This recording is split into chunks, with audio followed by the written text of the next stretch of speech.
Hi, welcome back to Office 24 by 7.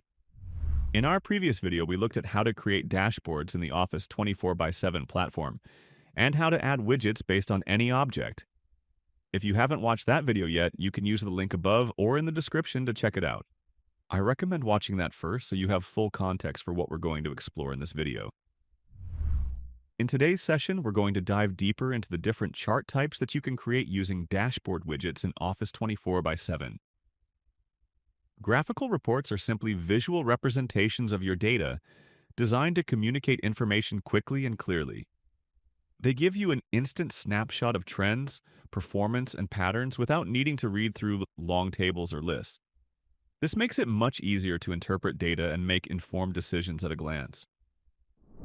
Before we start looking at the chart types, it's important to understand that the available charts depend on the number of columns you select while creating a widget. When you select one or two columns, you will see options like bar chart, line chart, pie chart, stacked view, list view, and funnel chart. When you select three or more columns, other graphs become disabled, and advanced visualizations like tree, radial tree, sunburst, and tree map become available. Table view and pivot table are available across both scenarios. These variations ensure that you always get the most meaningful visual format for the type of data you want to analyze. Let's begin by looking at the graph types that appear when only one column is selected. For this demonstration, I'm creating a new dashboard by clicking the New Dashboard button. I'll give it a simple name and description, then go ahead and add a widget using the New Widget button. I'll add a name and description for the widget as well. For the filter type, I'm choosing Objects, and from the drop-down, I'm selecting the Leads object. I'm choosing just two fields from the Columns drop-down, Lead Status and Lead Assigned To. As soon as I do that, you'll notice that only bar, line, pie, stacked, list, and funnel charts are enabled, along with table and pivot table. Let's first take a look at the bar view. A bar chart represents your data with vertical bars, where the height of each bar reflects the value of the category it represents. Bar charts are ideal for comparing categories side by side.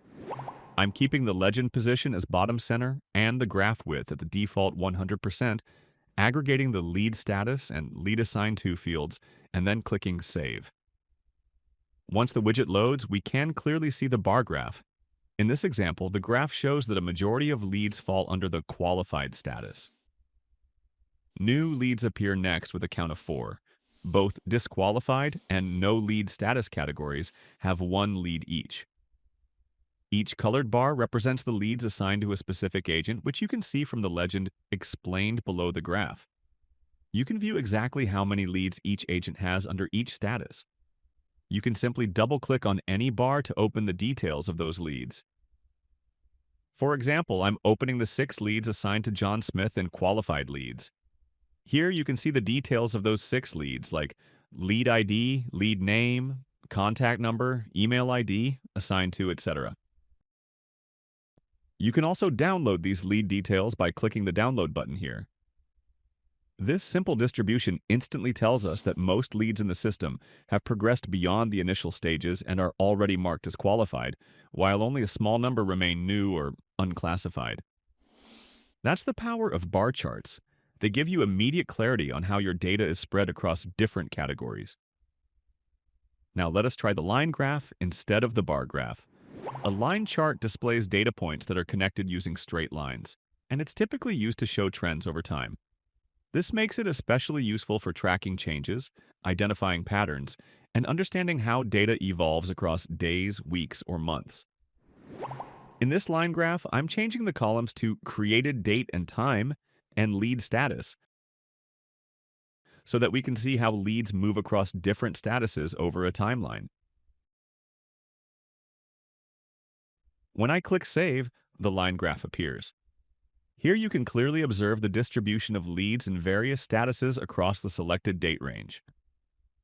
I'm disabling the other statuses by clicking on them and keeping only the qualified status enabled.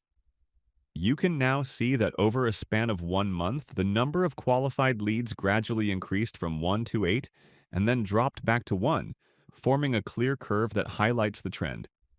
You can also check the same for other lead statuses. Next is the pie chart. A pie chart divides a circle into sectors to represent the proportion of each category in a dataset. The size of each sector corresponds to the proportion of the whole.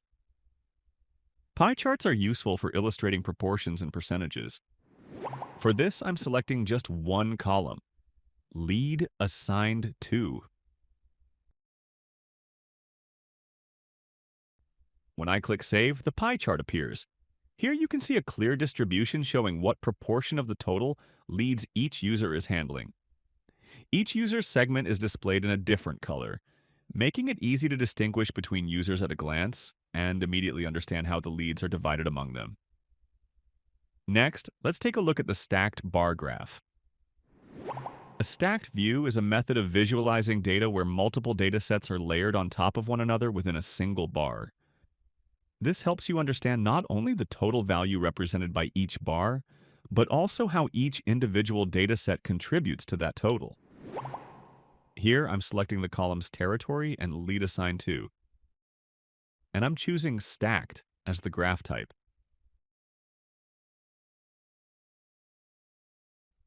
Once I click Save, the stacked bar chart appears with territories such as East, South, West, and North.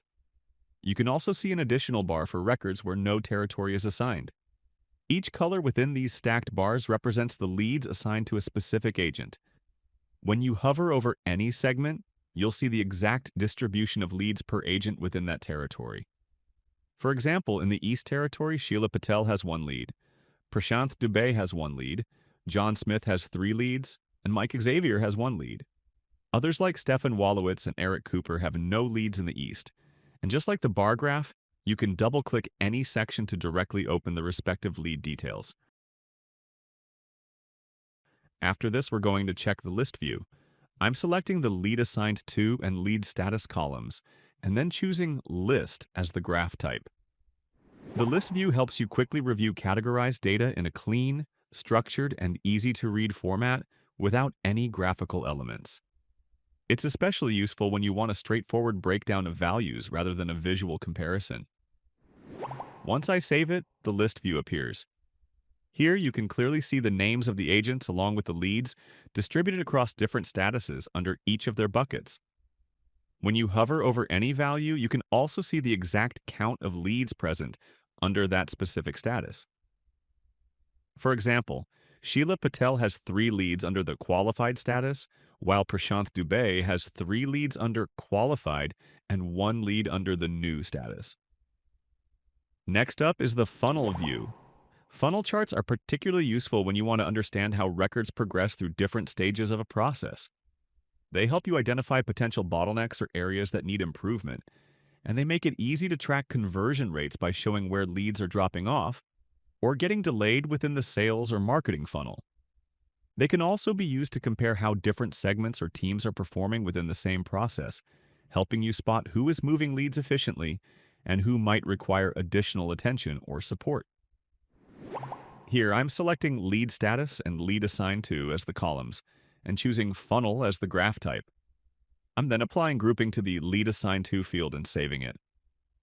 Once the widget loads, you can see all the lead assignees arranged in a funnel format, with the person handling the highest number of leads, John Smith, appearing at the top, followed by Prashanth Dubey, Mike Xavier, and so on. This clearly shows the distribution of leads across your team in a descending flow, making it easy to identify who is handling the largest workload and how the overall lead volume narrows as you move down the list. It gives you a quick visual understanding of workload balance and team contribution. That brings us to the end of this video. I hope this walkthrough helped you understand how each chart type behaves when you work with a single column or 2-column configuration, and how these visualizations can simplify your data analysis inside Office 24by7. In our next video, we'll explore the advanced graph types that become available when you select 3 or more columns, such as tree, radial tree, sunburst, and tree map, and see how they help you visualize complex datasets with even more clarity. Thank you for watching, and I'll see you in the next video.